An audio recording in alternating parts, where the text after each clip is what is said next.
Naging matagumpay sa takilya ang unang araw ng pelikulang Hello Love Again. Nitong Miyerkules nagsimulang mapanood sa 1,000 cinemas worldwide ang comeback movie ni Alden Richard at Kathryn Bernardo.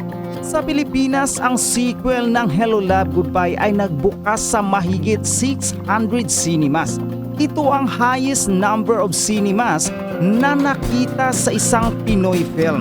Kahit record-breaking sa dami ng sinihan ay halos sold out ang karamihan sa mga screenings dahil sa dami ng gustong makapanood ng Hello Love Again.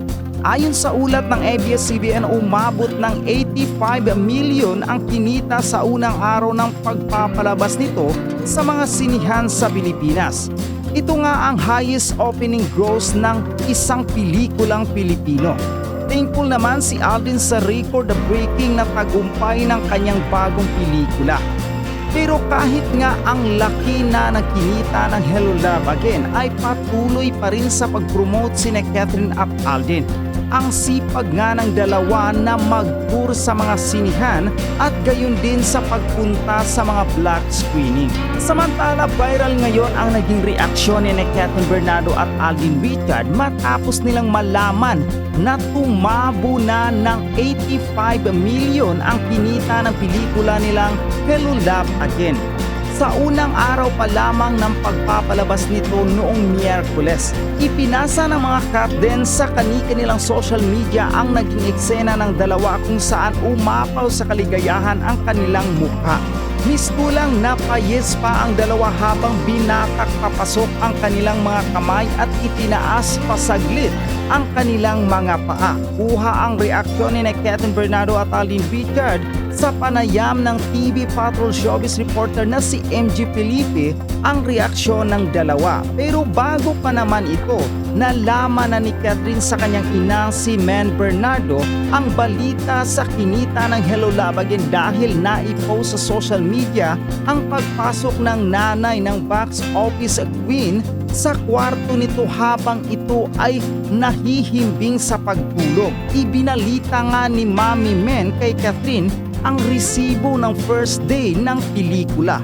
Una nang natuwa si Mami Men sa balita dahil panalo siya sa pustahan nila ni Kathryn kung sino ang makakuha sa kikitain ng movie sa unang araw ng pagpapalabas. Usapang cut din muna tayo at talakayin natin ito ngang nagtitrending na pelikula nilang dalawa na Hello Love Again. At alam nyo ba mga chika, kaya nagtitrending siya ngayon kasi unang araw pa lang ng kanilang release date ay kumita na kaagad ang kanilang movie ng 85 million pesos gross.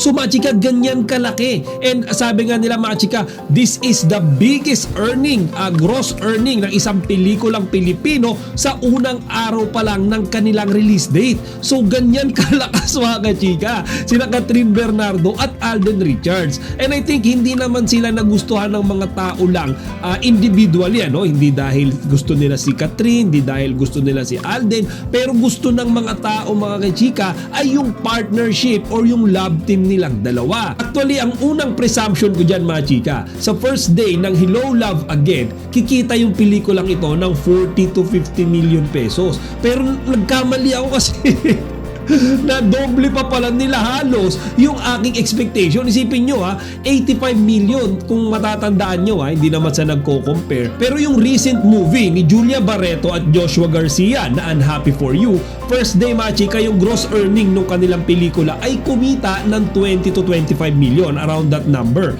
Pero itong kila Kathryn mga chika, 85 million. Diba kumbaga, hindi naman tayo nagko-compare. Pero see the difference, kumbaga kung tuwang-tuwa na yung production ng ABS-CBN sa 20 million ng Unhappy For You, what more dito sa Hello Love Again na halos times 4 mga chika.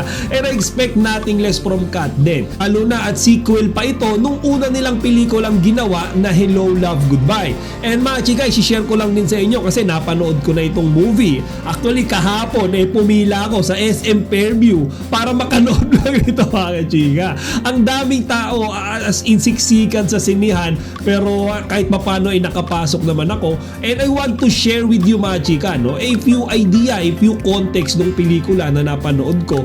Eto nga Hello Love Again, hindi ko naman kayo i-spoil. So simulan natin mga chika, no, na yung unang napansin ko sa movie, ang laki ng immature ni Catherine at saka ni Alden. Syempre compared doon sa naunang movie nila, no, na Hello Love Goodbye, dito mga chika, makikita nyo na yung mga character din nila ay nag-grow, diba? Kumbaga si Ethan tsaka si Joy, makikita nyo sila na aside from the profession nila, no, doon nga sa Canada, makikita nyo pati yung character nila mga chika nagkaroon ng personal growth, and dito hindi na sila awkward wala na silang hiya-hiya sa isa't isa. Kasi dun sa unang movie din, napansin ko na talagang medyo may awkwardness pa, medyo may konting limitation pa yung kilos nila towards each other. Kasi diba si Catherine ay boyfriend pa si Daniel Padilla that time, kaya siguro si Catherine pigil na pigil pa siya mga chika sa mga scenes nila ni Alden. So dito ay talagang bigay todo na siya, parang siya si Catherine version 2.0.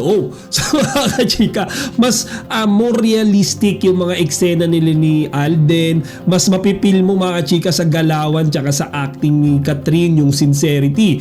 Yung tipong pag pinapanood ko siya mga chika, yung galawan tsaka kilos niya, parang ginagawa niya naturally. Parang walang script Parang yun talaga si Catherine Bernardo in real life. So dito, isa pa sa mga nagtitrending nga dyan mga chika, yung kanilang mainit na scene, mainit na kissing scene. So hindi ko na i-spoil sa inyo yung exact na eksena, but all I can say is talagang kikilabutan kayo. So chika, habang nanonood ako, napapailing na lang ako kasi nakikita ko kung gaano katotoo para sa kanila, para sa isa't isa sa kanila, yung kissing scene na ito.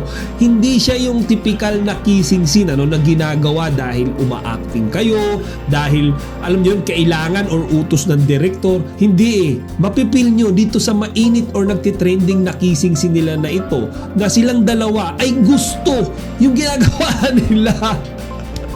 Hindi ko alam chika kung sa harap lang ba nila ng camera ginagawa ito, kasi looking at them closely parang hindi na bago sa kanila So yun lang yung napansin ko chika, and you know, this is a good movie. Wala akong masyadong masabing negative sa kanila kasi lahat din ng mga supporting cast, lahat ng mga friends nila sa movie magagaling din, and yung story itself hindi siya yung typical na love story lang na alam niyo yun, magkikita, iiyak, maghihiwalay, magkakabalikan. No mga chika, maraming mga explanation dito from the first movie na Hello Love Goodbye na hindi na walang closure. Kumbaga hindi tapos yung storya doon. Dito mga chika, ipinaliwanag kung bakit nga ba napunta sa mga ganong senaryo. So mga chika, ine-encourage ko rin kayo na syempre panoorin nyo rin kasi sulit na sulit talaga yung ibabayad nyo. And of course, Catherine and Alden, alam naman natin na hindi tayo bibiguin yan. Sipin nyo first day, 85 million. Hindi pa natin alam kung magkano kikitain yan today and tomorrow and for the first week ng kanilang movie, kasi definitely mga chika, hindi biro ito. Bagay mga primetime artist ito ng kapuso at kapamilya na nag-merge, and then yung first movie nila is naging successful, and then eto rin halos na doble na triple pa yung kita, kaya this is definitely worth watching. And mga chika, feeling ko rin kaya gustong gusto ng mga tao ito particular na ng mga Catden fans, kasi makikita nyo kila Catherine at Alden na talagang meron silang something na siguro karamihan sa atin ay hindi mapupuna, hindi mapapansin, pero as someone na nakikita sila or nakikibalita sa kanilang mga araw-araw na events, nakikita yung mga pictures nila, natututukan closely yung galawan nila, mga chika, merong something